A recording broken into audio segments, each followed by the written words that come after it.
في غار حراء كان حبيبي يخلو وحيدا روحا تناجي. بسم الله الرحمن الرحيم.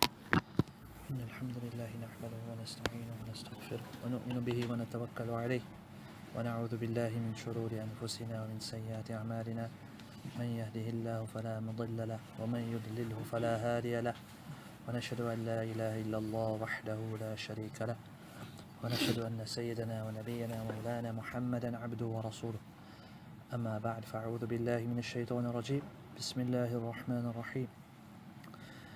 فلا أقسم بالخنس الجوار الكنس والليل إذا عسعس والصبح إذا تنفس إنه لقول رسول كريم ذي قوة عند ذي العرش مكين مطاع ثم أمين وما صاحبكم بمجنون ولقد رآه بالأفق المبين وما هو على الغيب بضنين وما هو بقول شيطان رجيم فأين تذهبون إن هو إلا ذكر للعالمين لمن شاء منكم أن يستقيم وما تشاءون إلا أن يشاء الله رب العالمين. My dear respected brothers and others, respected gathering, alhamdulillah. Last week we started this surah called Surah At-Takwir. In this surah, Allah subhanahu wa ta'ala mentions about the day of judgment and about the different occurrences that are going to take place on the day of judgment. And the last verse we mentioned was alimat nafsum ma ahdarat, which means that every soul will know whatever it has presented. If it has presented good, it will see it. If it presented bad, if it did bad, it will see that as well. Everything we did in this world, it will open up on that day in front of everyone. That's why a believer should always try his best to prepare for that day. And one of the easiest ways to prepare for that day is to pray our 5-time salah, 5-time prayers. It comes in the hadith, the nearest meaning, the person who prays his 5-time salah daily, one of the benefits is that he will enter Jannah, paradise, without any reckoning. Without any reckoning, no questioning. So, a person, our beloved Nabi sallallahu alayhi wa sallam said, At-taibu minadham kaman la dhambala, that a person who repents from sin is like that one who has done no sin. So we make mistakes all the time. Every day we make some kind of wrong, we do some kind of mistake. But the most fortunate one is the one who gets the tawfiq, the ability to repent and to turn to Allah subhanahu wa ta'ala. Must turn to Allah every day. And by turning to Allah subhanahu wa ta'ala, Allah is so merciful. Not only does He forgive your sins, but Allah changes your bad deeds into good deeds. That's how merciful Allah is. So that's why every day we should try our best to turn to Allah subhanahu wa ta'ala. Perform our 5-time salah. If for some reason we wasn't able to read it right away, should make it up. You should never let it go by without performing. So Allah subhanahu wa ta'ala says here in the beginning of this verse, Allah says, فَلَا أُقْسِمُ بِالْخُنَّسِ. Allah says, Allah takes qasam, takes an oath, bil-khunnas. Khunnas, those planets that withdraw, recede. There are certain planets that in the night and they orbit, they're traveling east to west, and sometimes all of a sudden From east to west, they stop and go west to east. Yeah. Different planets Allah's created. Allah's created such huge planets, stars, hundreds and thousands of times bigger than this earth.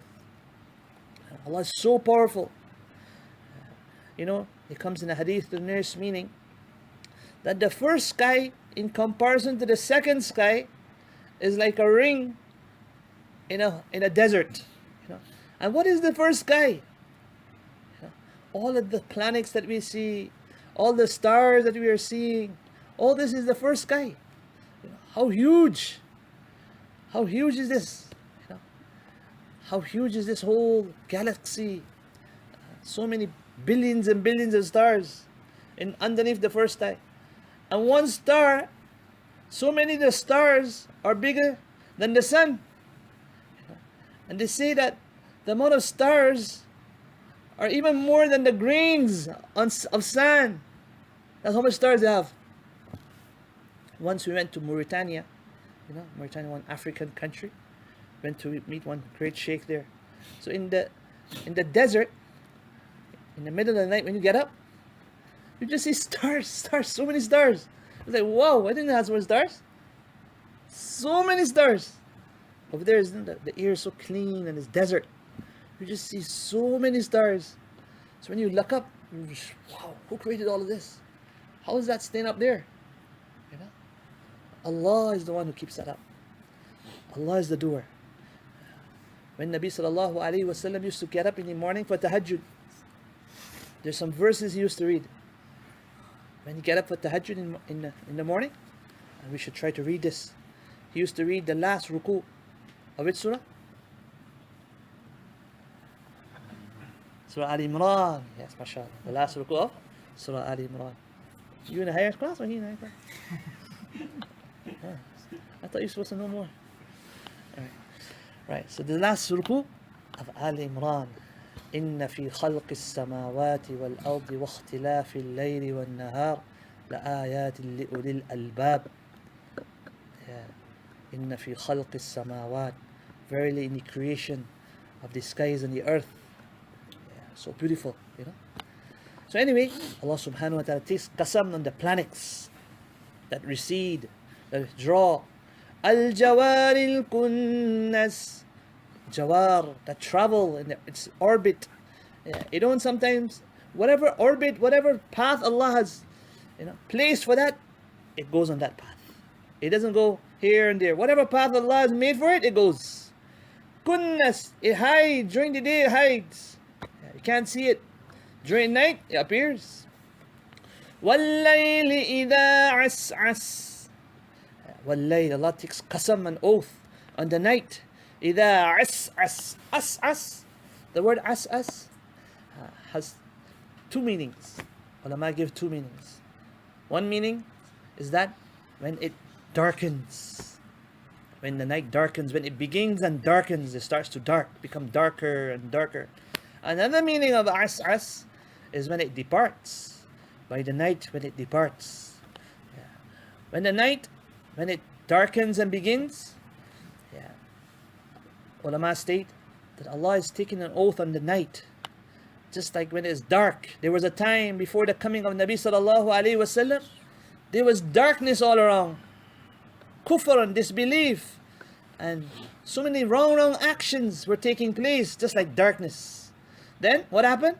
وَالصُّبْحِ إِذَا تَنَفَّسْ. Allah takes qasam and subh, and the morning. إِذَا تَنَفَّسْ. Tanaffas, the word tanaffas means to take a breath. When the morning takes its breath, when it appears. Once there was darkness, and then when our beloved Nabi sallallahu alaihi wasallam came into this world, light came. The light came into the world. So Allah is the one who brings darkness, and Allah is the one who removes the darkness. And Allah removes darkness through our beloved Nabi sallallahu alaihi wasallam, through Quran. Even today, if you bring Quran in your life, if you bring the Sunnah of Nabi sallallahu alaihi wasallam in your life, darkness will go away. Evil in all forms will go away. Even today, we need to bring this light in our lives. Today you go in your home, if there's problems, there's arguments, jealousy, someone is hating someone, all these types of quarrels, arguments, all darknesses, all evils. So how do you take away darkness? How do you take away darkness? Bring the sunnah, bring the lifestyle of Nabi sallallahu alayhi wasallam, of Prophet Muhammad in your life, bring Quran in your life, you will see the darkness go away. وَالصُّبْحِ إِذَا تَنَفَّسْ إِنَّهُ لَقَوْلُ رَسُولٍ كَرِيمٍ. Allah subhanahu wa ta'ala says, right after saying subh and light, day, that when it arrives, Allah says, this Quran is the words brought, Rasulin Kareem, by a messenger who is Kareem, honored. Referring to the Jibreel alayhi salatu wassalam, the angel Jibreel, the angel Gabriel. Allah subhanahu wa ta'ala mentions about this angel Jibreel alayhi salatu wassalam, that this Quran was brought by this great angel. What kind of angel is he? ذي قوة عند ذي العرش مكين. ذي قوة. He is powerful, very powerful. It comes in hadith to nearest meanings that Jibreel alayhi salatu wassalam, he has 600 wings. And if he had to just open up one of them, it will suffice and will cover the east to the west. So great, so powerful he is. And عند ذي العرش مكين. Makin, he has a very great status, very honored, prestige. He's very honored, and everyone respects him, all the angels. Everyone respects him. And عند ذي العرش, and in the sight of the owner of the arsh of Allah, he has a very great status, very powerful, very great status. مطاع ثم أمين. مطاع, he's obeyed. All the other angels below him, they listen to him. Whatever orders he gives, is obeyed. ثم أمين. And Amin, he's trustworthy. This great angel was utilized to bring this revelation. This revelation that came down, this Quran that was revealed, Allah subhanahu wa ta'ala used this great angel, Amin, trustworthy, who's powerful, great status. So this revelation that came down, there's no doubt in it. That's why Allah subhanahu wa ta'ala says, وَمَا صَاحِبُكُمْ بِمَجْنُونَ. And your sahib, your companion, he's not insane. This beloved Nabi, this beloved Prophet Muhammad sallallahu alayhi wasallam, peace be upon him, for 40 years he was amongst you. And 40 years whilst amongst you, he was the most trustworthy, the most truthful. Everyone would turn to him for any of their problems. Now all of a sudden, when he claims prophethood and he claims and he recites the Quran, you people call him insane? No way, it's not possible. How come so for 40 years all of you claim he was the most trustworthy, the most truthful, and now when the revelation that comes to him, he speaks it and he propagates it, many of you are calling him majnoon, insane. It's not possible. Allah says, your sahib, your companion, is not insane. وَلَقَدْ رَآهُ بِالْأُفُقِ الْمُبِينِ. And our beloved Nabi sallallahu alayhi wa sallam, Allah mentions about him, وَلَقَدْ رَآهُ. And he saw him. Our beloved Nabi saw Jibreel alayhi salatu wasalam on the clear horizon. Many a time, Jibreel alayhi salatu wasalam, the angel Gabriel, when he used to come down, he would come down and he would take the appearance of a very handsome Sahabi called Dihya Kalbi radiyallahu ta'ala an. Normally he would come in his appearance, Dihya Kalbi. We have any Dihya Kalbi in Barbados? No Dihya Kalbi, right? Very great Sahabi, Dihya Kalbi. So you all know if you all get any reverts or any new babies come about and they ask for a name, call them Dihya Kalbi. You got Dihya Kalbi in Barbara, right? Any, no. Any Dihya? Right. So we need a Dihya Kalbi. Okay? Great Sahabi. We need to revive this name of the Sahabi. You know, once Abu Dharr radiallahu ta'ala an, Abu Dharr radiallahu ta'ala, Nabi sallallahu alayhi wasallam, once he said to Abu Dharr, Ya Jundub. The name of Abu Dharr was Jundub. You know, Jundub. The name Jundub. I was doing research about Jundub. How many Sahabas had the name Jundub? You know how many? 25 Sahabas. Approximately 25 Sahabas had the name Jundub. Yeah. So these different names of Sahabas, we need to revive it. You know, this Sahabi had this quality, this Sahabi had this quality. Dihya Kalbi, what a great name. So nice. Yeah. So anyway,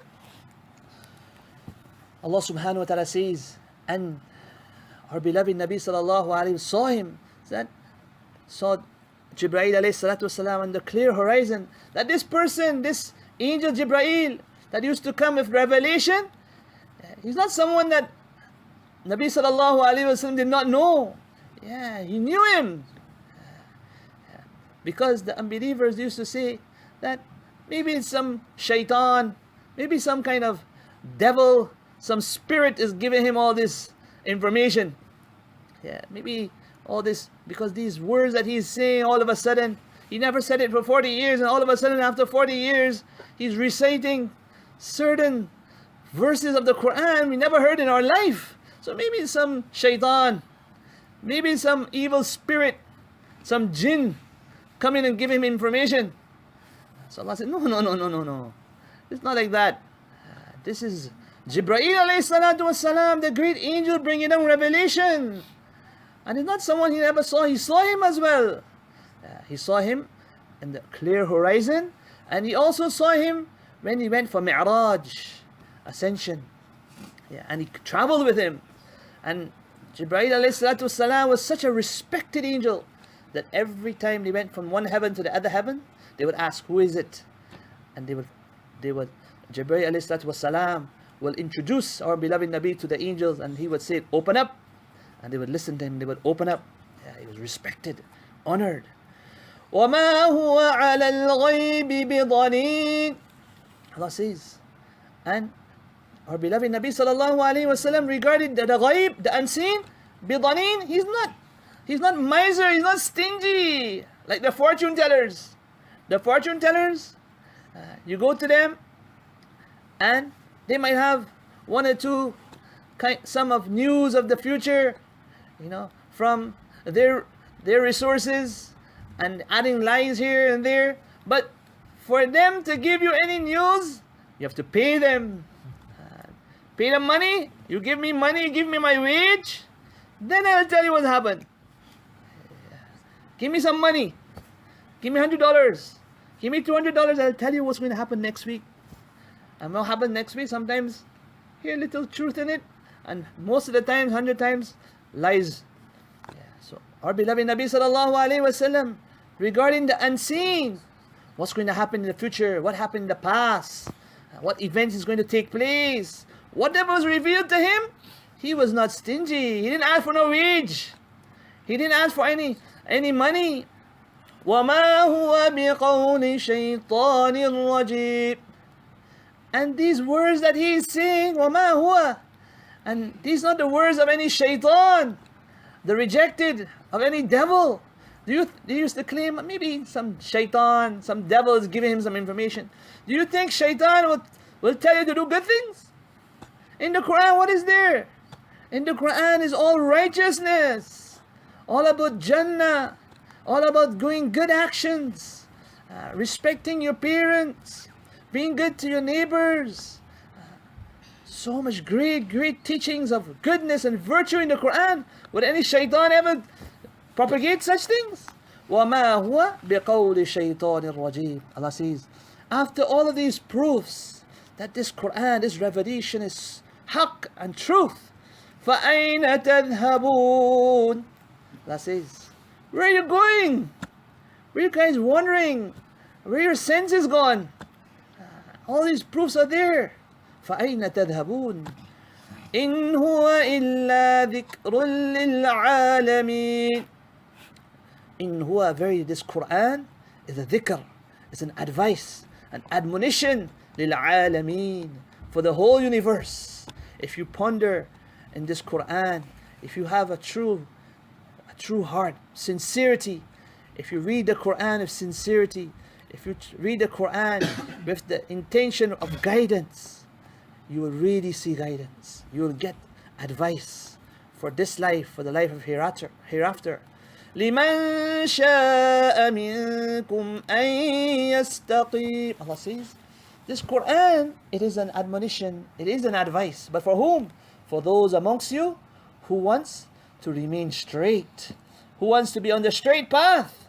If you are sincere and you want to remain on the straight path, then this Quran is an advice for you. It will show you that straight path. It will tell you what is haqq, and it will tell you what is batil. It will tell you what is truth, and it will tell you what is false.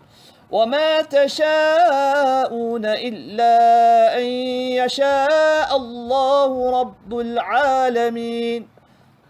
Allah says, وَمَا تَشَاءُونَ, but none of you can will, none of you can desire to be, you can only get to be on the straight path, you can only be on the straight path, إِلَّا أَن يَشَاءَ اللَّهُ, except if Allah wills, if Allah wills, Rabbul Alameen, who is the Rabb, the sustainer, the provider, the nourisher, the protector of the whole universe. We might all want that my son comes on the straight path. We might all want that my friend comes on the straight path. But at the end of the day, Allah says, you might want something, but it can only happen if I want it. إِنَّكَ لَا تَهْدِي مَنْ أَحْبَبْتَ وَلَكِنَّ اللَّهَ يَهْدِي مَنْ يَشَاءُ. Allah says in Quran, إِنَّكَ لَا تَهْدِي مَنْ أَحْبَبْتَ. You cannot give guidance to whom you wish and who you love. You cannot give guidance. You might want guidance for someone, but at the end of the day, the tawfiq and the ability to get guidance is only from me. So therefore you need to turn to me all the time. Do your sacrifice. Have the urge and have the zeal to get hidayat and want hidayat for others. But always remember, they cannot get it unless I want to give it to them. That's why you always have to turn to Allah. This is Iman. That all your effort, it doesn't do. Your effort doesn't do. Your effort doesn't do. It's Allah who does. Once we were in Ijtima in Bangladesh, one great scholar, he said to us, I want to give you some advice, but are you going to act upon it? You're going to make amal on it? So the brother said, yeah, we're going to make amal, yeah, for sure. He said, don't waste my time, Don't waste my time. Will you act upon it? So the brother said, Inshallah, we'll act upon it. He said, listen, if you're making effort on others for 2 hours, then make sure you make dua for 2 hours too. If you're making effort on others for 2 hours, then make dua for 2 hours too. Because then you'll start thinking that my effort does. My effort is doing, I'm doing effort, so this happening. But it's not your effort that does, it's Allah who does. So you negate your efforts with dua, that, Ya Allah, I did what I can do. I went there, I spoke to him, I explained to him. But it's only you who can give guidance.